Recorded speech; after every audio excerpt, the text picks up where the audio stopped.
This is a series of photographic portraits by Richard Avedon from a book of his called The West, which was, I think, probably the foremost book of portrait photography of the entire 20th century. Very well known for what he did. He went around throughout the West and took pictures of ordinary people, always up against a white background like this. And the white background itself seems to push physical detail and character really foremost. And as a result, you have these really interesting looking characters, which I can use in a variety of writing classes, and I did, in order to talk specifically about portrait writing, basically, because the idea here is to have a look at this woman and to try to say, well, what meets the eye here? What is it about her that gives away a sense of her character? And it's not a particularly PC thing to do, but what's most important for beginning writers is that they, look very closely. And these portraits allow us to do that, to just really look at human character as closely as possible. I'll show you a few more here. Here's Clinton Melissa. Sometimes I'll give students a bit of a starter here. She seems to adore him, but my sister's new boyfriend makes me wary. I'm telling them that this guy has something about him that creates a sort of wariness. Is it the slitted eyes, or is it this very straight nose, or a sort of slight and even villainous sort of curl of the lips? That, what's going on there? And the important thing is, of course, for them to look at that and to see it, and to also be able to try to create it, to describe it. All noses are not alike, all mouths are not alike. So by getting them to do that, what you're doing is really getting them to look specifically at things. This is a guy, his name, according to Richard Avedon, is Leighton Farr.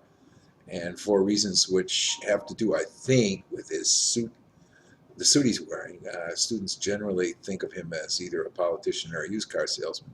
And basically they say that because there's something sort of sneaky about him.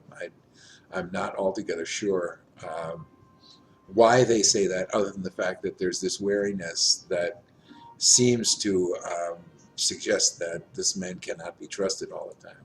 This is Sandra, and Sandra made the cover. The cover of The West was Sandra, and it's a wonderful choice because her face is very, very complex.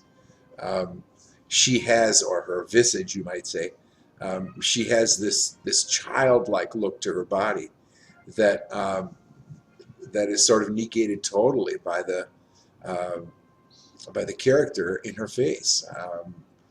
I don't know why, but a lot of students like to think that, and in the past anyway, have liked to assume that she suffered some kind of abuse. Does that come from the way she positions her mouth? Does it come from the darkened eyes? There's a piercingness to this that's almost fearful, despite the fact that she looks really, really quite young and very, very youthful.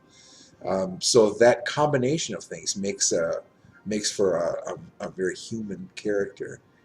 And then we'll just show you Peggy at two, because Peggy is generally their favorite.